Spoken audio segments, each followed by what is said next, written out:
This time we'll go back to the Oakley book, the biography of Saint Germain. And before I start, I just want to recap, go over what's important to me about this project, which is, I guess, a kind of meditation on Saint Germain, a contemplation, and also an excavation of this quite remarkable person, and what he represents to me at this point, because it's going to change, things do evolve. And for me, I think right now I'm quite excited about getting through this material, the Oakley book, and then looking into Saint Germain's role in the American Revolution, his possible role in the American Revolution. And what is interesting for me, as maybe some of you have seen my very early videos, I talk about my NGO that I have here in Ulaanbaatar, Mongolia. We have an NGO called Universal Rights and Development, which is an NGO that focuses on international law. Lately, we've been working mostly in environmental areas. But we also did a conference a couple of years ago on free speech. And I've been looking around for a new philosophy, a new legal philosophy, a new basis for examining the role of law, or a new perspective on law, or more accurately, trying to go to the true essence of law and then articulating that. And I would say I'm making good progress, and I'll share that with you at another time. But it is, my view is at once radically different and, I believe, deeply rooted in truths that have been obscured, probably deliberately, in my view, about what law is, and my wishes that people would begin to change how they see law, rather than as a kind of political weapon. But I'm afraid most people unfortunately view it that way, and it's not their fault. Obviously, they pick up on what's happening around them, and they see the denigration of what law, the truth, the essence of law in the political, so-called political sphere. I say so-called political because it's not even authentically political. It's an engineered, cleverly engineered and ruthless program inflicted on the people, the polis, by an oligarchy. And law is used, as most people see, as a weapon, as an instrument of that, because it's based on this old conception of law, that law is a set of rules backed by force, which I believe is absolutely wrong. But I'll get into what I believe about law very soon. But given that that's my quest, as well as genuinely wanting to bring light and progress to the world around me, as I know that's the genuine wish and the ambition of so many people. And I suppose it's out of that wish, it's from that wish, wishing to embody that, the belief that to the extent that one can embody one's deeply held truths, one can then vibrate, give off, transmit those energies to the world. And to the extent that they are true, and to the extent that that person is capable of amplifying those vibrations, I believe a person can have a transformative effect on the world around them. And so I suppose I was led to this person of Saint Germain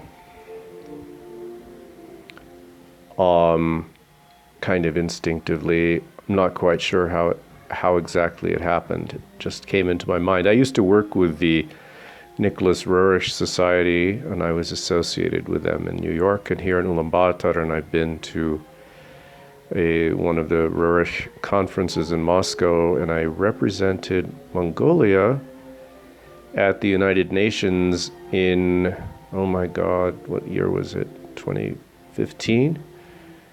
For the anniversary of the Roerich Peace Pact, the 80th anniversary. And Saint Germain figures very prominently in, I guess you would call it the world of Nicholas Roerich, the world of the late 19th century, early 20th century mystics. Saint Germain figures very prominently. So, and then I remember somebody recommending or sending me a book on Saint Germain, and I kind of put it aside. But during this, during the madness of this lockdown, this big psyop that's being played on everyone, Saint Germain came to my mind, came into my consciousness, and I decided to follow it. And I decided to commit to open-ended investigation. And as of now, I see Saint Germain very much as a very potent agent of freedom. And what do I mean by freedom? I'm not exactly sure.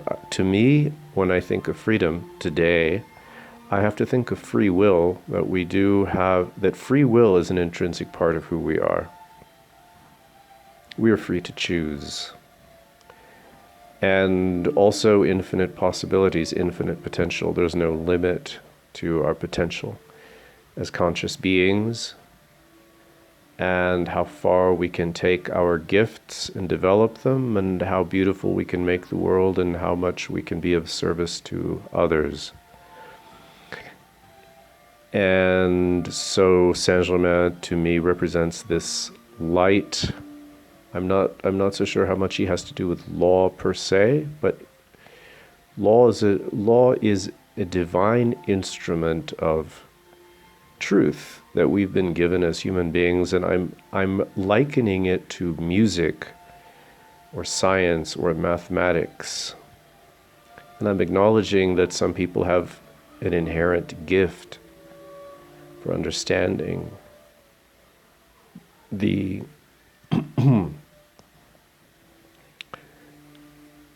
how an understanding of law can bring harmony and development to our world.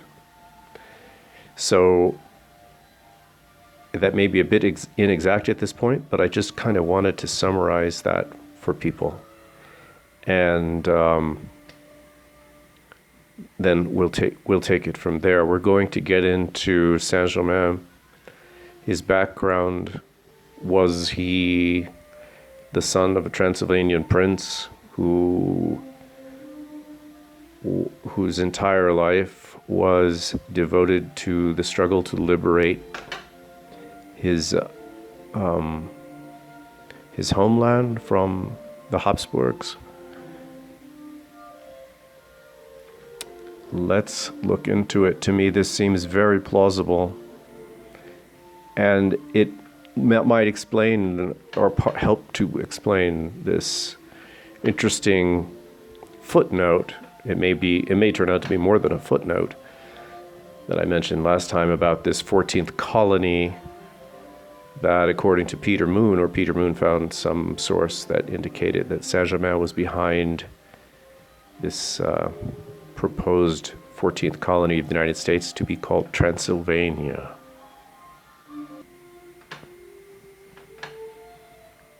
And here's our book, our source for today and probably the next few videos. Le Comte de St, The Secret of Kings. Very interesting title, The Secret of Kings. Right now, as I look at that title and free associate, it does, when I think of a king, I think of a sovereign. And when I think of a sovereign, I think of certain beautiful qualities that are reflected in every individual. And the secret of sovereignty to me would be close to how I regard freedom at this point. So, dedicated to the great soul who in the struggles of the 18th century worked, suffered, and triumphed. And I guess part of his triumph is that we are talking about him now, and we are doing so in the quest for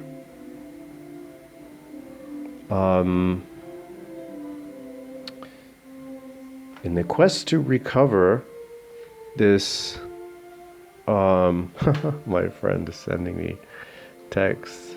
She's very funny. I have to turn. She's talking about this. Wait, I have to turn. Every day she gives me the news about the squirrel that she sees outside her window, and the squirrel has no tail, so we call him Stumpy, and every day there's news about Stumpy. And I forgot to turn on my airplane mode, so you get to see a tiny little glimpse into my life there. But I will have to get back and find out about what's happening with Stumpy the squirrel in Park Slope, Brooklyn, because I was unable to get back to New York this summer for obvious reasons. I could have flown to New York, but there would be no guarantee that I could come back here because Mongolia is still shut down. So I don't get to see Stumpy. So I get the news about Stumpy every night. And it makes me feel good. So,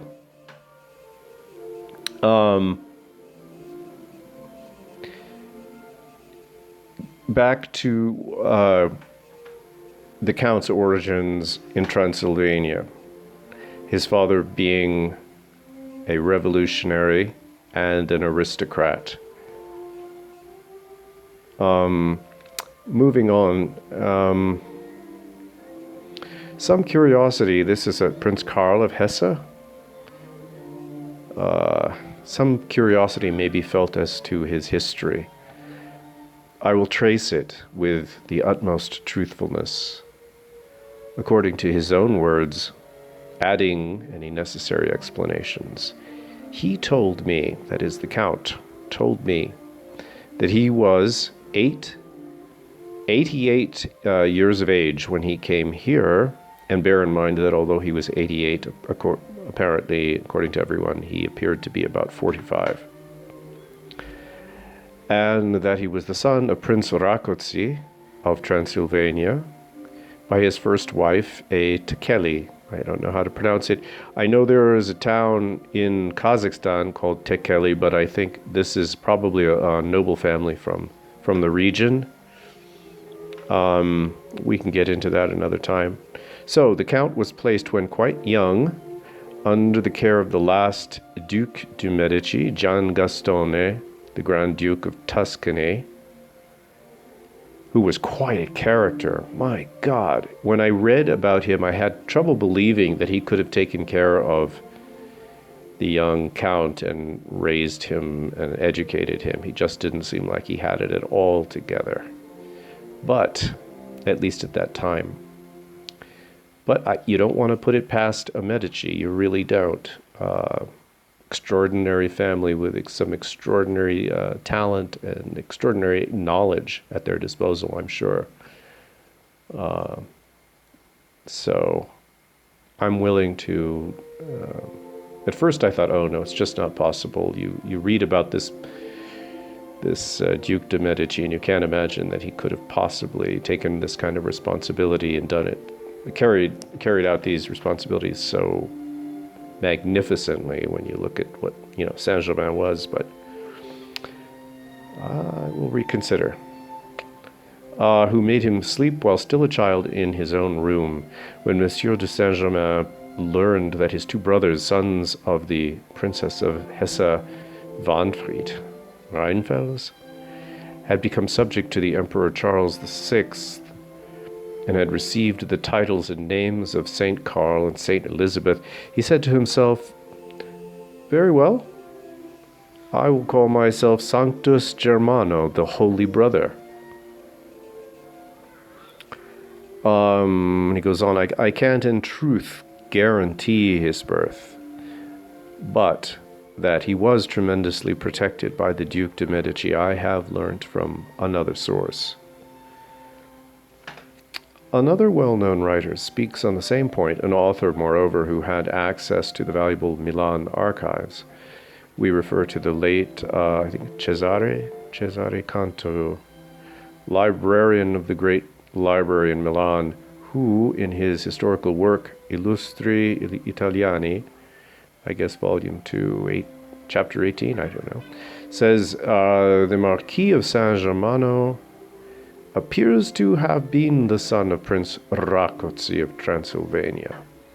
He was also much in Italy. Much is recounted of his travels in Italy and in Spain.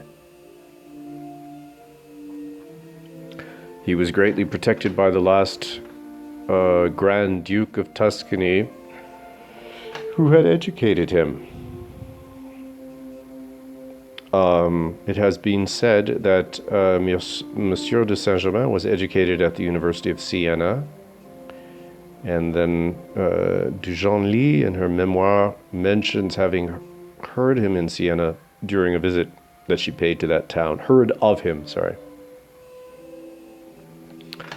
And then this next line is, to me, very poignant. The whole life of Monsieur Saint-Germain seems to have been more or less shadowed by the political troubles and struggles of his father, which explains, I think, many things. His kind of, I don't want to say itinerant, but nevertheless, he moved around a lot.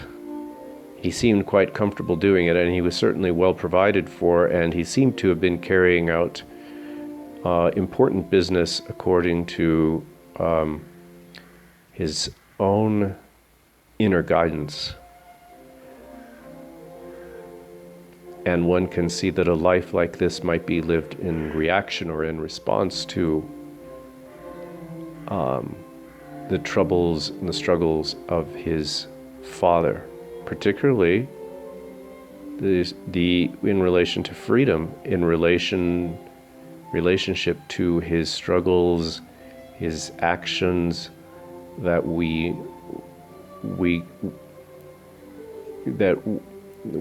seeking out. We're looking for evidence of his influence in the American Revolution and in the French Revolution. It makes sense from this perspective. In order to understand this, we must take a brief survey of his family history, a survey which will, moreover, give us some clues, helping us to unravel the tangled web of mysterious elements which surrounded the life and work of the great occultist. Few pages of history are more deeply scored with sorrow, suffering, and impotent struggle than those which tell the life story of the efforts of one Rákóczi after another, to preserve one Rákóczi after another, so this is a multi-generational struggle, to preserve the freedom of their principality and to save it from being swallowed up by the rapidly growing Austrian Empire under the influence of the Roman Church. In an old German book, Genealogische Archivarius aus dem Jahr 1734, pages 409, 410, for Leipzig, a sketch is given on the death and descendants, from which we will quote some leading facts. Francis Leopold Rákóczi, or Rákóczi according to the later spelling, the father of the famous mystic, made ineffectual efforts to regain his throne, the Principality of Siebenborgen. The Rákóczi property was wealthy and valuable, and Prince Francis, grandfather of the mystic of whom we are writing, had lost his life in a hopeless struggle to retain his freedom. On his death, his widow and children were seized by the Austrian emperor, and hence the son, Francis Leopold, was brought up at the court of Vienna. As our informant says, the widowed princess, who had remarried Graf Tekeli, I see, was forced to hand over her children with their properties to the emperor, who said he would become their guardian and be responsible for their education. This arrangement was made in March 1688, when, however, Prince Francis came of age. His properties, with many restrictions and limitations, were given back to him by the Emperor of Austria. In 1694, this Prince Rákóczi married at Kolda am Rhein Charlotte Amalia, daughter of the Landgraf Karl von Hesse-Wahnfried, of the line of Rheinfels. Of this marriage there were 3 children, Joseph, George, and Charlotte. Almost immediately after this period, Prince Rákóczi began to lead the conspiracies of his noblemen against the Austrian Empire with the object of regaining his independent power. The history of the struggle is most interesting in every way and singularly pathetic. The prince was defeated and all his properties were confiscated. The sons had to give up the name of Rákóczi and to take the titles of St. Carlo and St. Elizabeth. Let us notice what Ezekiel has to say on this point, for he has made some very careful investigations on the subject. Quote, "We are in fact inclined to think that the Comte de St was the younger son of the Prince Franz Leopold Rákóczi and the Princess Charlotte Amalia of Hesse-Wahnfried. Franz Leopold Rákóczi and the Princess Charlotte Amalia of Hesse-Wahnfried. Franz Leopold was married in 1694, and by this marriage he had 2 sons who were taken prisoners by the Austrians and brought up as Roman Catholics. They were also forced to give up the dreaded name of Rákóczi. The eldest son, calling himself the Marquis of San Carlo, escaped from Vienna in 1734. In this year, after fruitless struggles, his father died at Rodosto in Turkey and was buried in Smyrna. The eldest son then received his father's Turkish pension and was acknowledged Prince of Siebenborgen. He carried on the same warfare as his father, fought against and was driven away by Prince Ferdinand of Lobkowitz, and finally died forgotten in Turkey. The younger brother took no part in the enterprises of his elder brother and appears, therefore, to have been always on good terms with the Austrian government. Adverse writers, I guess hostile writers, have made much mystery over the fact that the Comte de St was rich and always had money at his disposal. Indeed, those writers who enjoyed calling him a charlatan and a swindler did not refrain also from hinting that his money must have been ill-gotten, Many even go so far as to say that he made it by deceiving people and exercising an undue influence over them. If we turn to the old Archivarius, already mentioned, we find some very definite information that not only shows us whence the large fortune possessed by this mystic was derived, but also why he was so warmly received by the King of France and was so well known at all the courts in Europe. No obscure adventurer is this with whom we are dealing, but a man of princely blood and of almost royal descent. Turning back to the old chronicle, we find in the volume for 1736 the will of the late Prince Franz Leopold Rákóczi, in which both his sons are mentioned who have been already named, and a third son. It also states that Louis XIV had bought landed property for this Prince Rákóczi from the Polish Queen Maria, the rents of which property were invested by the order of the King of France in the Hôtel de Ville in Paris. We also find that considerable legacies were left, which were to be demanded from the Crown of France. The executors of this will were the Duc de Bourbon, the Duc de St and the Comte de Charleroi and Toulouse. To their care, Prince Rákóczi committed his third son, to whom also he left large legacy and other rights on this valuable property. Hence, we must cast aside the theories that Saint-Germain was a homeless and penniless adventurer seeking to make money out of any kindly disposed person. These were the views and ideas of the newspaper and review writers of that day, put forward in the leading periodicals. Quite interesting, I think, because I think we definitely see the same kind of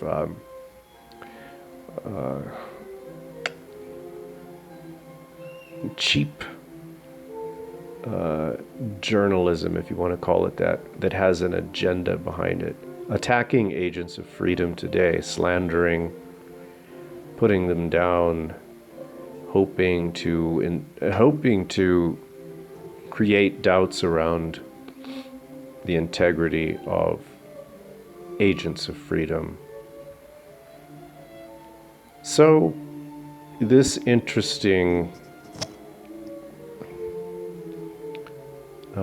is a very interesting point, and it confirms in me the notion that Saint-Germain was working for the good, because the press were out to get him. Why else would they be out to get him? He something about his vibe, something about his energy must have been threatening, and so you set the dogs on whoever the powers were set the dogs on him. The dogs being the prostitutes. So, enough of that. Unfortunately, the law of heredity prevails in this class of people, and there is remarkable similarity between the epithets hurled by the press of the 19th century at the venturesome occultists of today and those flung at Monsieur Saint-Germain and other mystics of lesser importance and minor merit. So I guess the writer of this book is, she doesn't get more specific, but I guess what she's saying is that the mystics of the late 19th century were subjected to similar calumny. I can't think of any of them that even remotely approach Saint-Germain in terms of their stature in the world, or their level of talent, or their commitment. But anyway, we will now pass from this portion of our subject to some of the personal incidents related of Saint-Germain.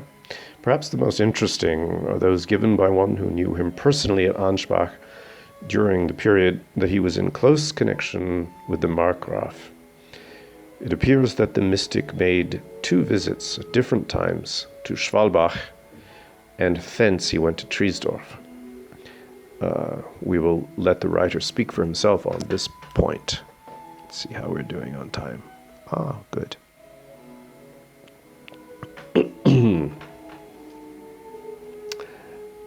On hearing that a stranger, both remarkable and interesting, was at Schwalbach, the Margraf of Brandenburg-Ansbach invited him to come to Triesdorf in the spring, and the Graf Zarogi, for this was the name under which he appeared, and Zarogi is an anagram for Rákóczi, so this was the name that Saint-Germain was using, on the condition that they would allow him to live in his own way, quite unnoticed and at peace.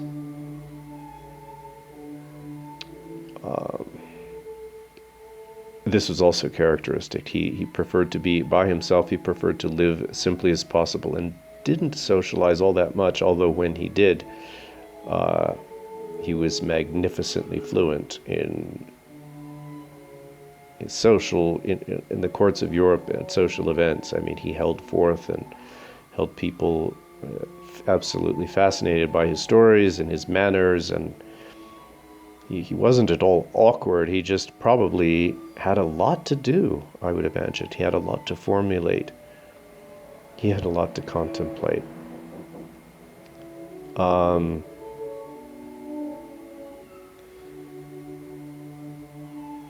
He was lodged in the lower rooms of the castle, below those occupied by Mademoiselle Clairon. The Margraf and his wife lived in the Falkenhaus. The Graf Zarogi Mrs. Saint-Germain, the Graf Zarogi had no servant of his own. He dined as simply as possible in his own room, which he seldom left. His wants were extremely few, and he avoided all general society, spending the evenings in the company of only the Margraf, Mademoiselle Clairon, and those persons whom the former was pleased to have around him. It was impossible to persuade the Graf Zarogi to dine at the prince's table, and he only saw the Margraf a few times, although she was very curious to make the acquaintance of this strange individual. In conversation, the Graf was most entertaining and showed much knowledge of the world and of men. He was always specially glad to speak of his childhood and of his mother, to whom he never referred without emotion, and often with tears in his eyes. If one could believe him, he had been brought up like a prince. One day Zarogi showed the Margraf an invitation which he had received, sent by a courier from the Graf Alexis Orloff, who was just returning from Italy. The letter pressed Graf Zarogi to pay him a visit, as Graf Orloff was passing through Nuremberg. The Margraf went with Graf Zarogi to Nuremberg, where the Graf Alexis Orloff had already arrived.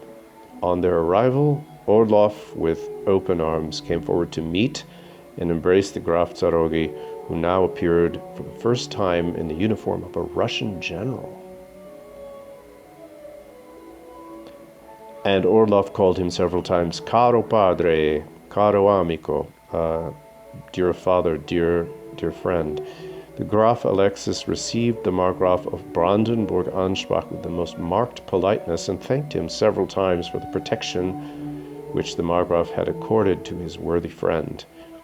They dined together at midday. The conversation was most interesting. They spoke a good deal of the campaign in the archipelago and still more about useful and scientific discoveries. Orloff showed the Margraf a piece of unignitable wood, which when tested produced neither flames nor cinders, but simply fell to pieces in light ashes after it had swollen up like a sponge. After dinner, Graf Orloff took the Graf Zarogi into the next room, where they remained for some considerable time together.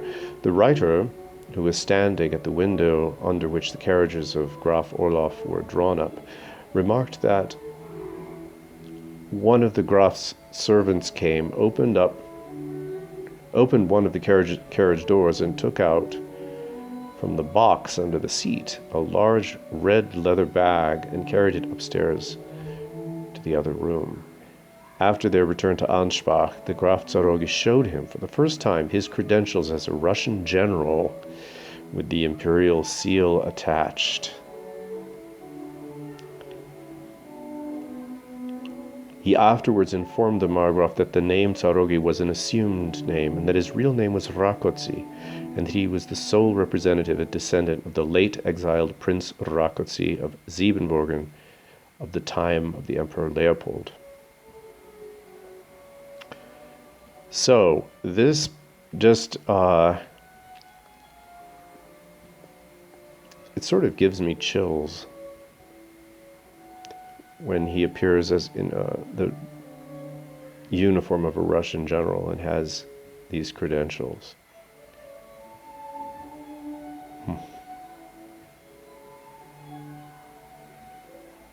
We know that he was instrumental in installing Catherine the Great. So there's much to this story. So far, this narrative is tolerably accurate, but after this point, the author proceeds the history of what he considers the unveiling of the, quote, notorious Comte de St, in which all the various theories about his birth, to which we had already referred, were retold with embellishments. Amongst other wild reports, it was stated that Monsieur de Saint-Germain had only become acquainted with the Orloffs, blah, blah, blah.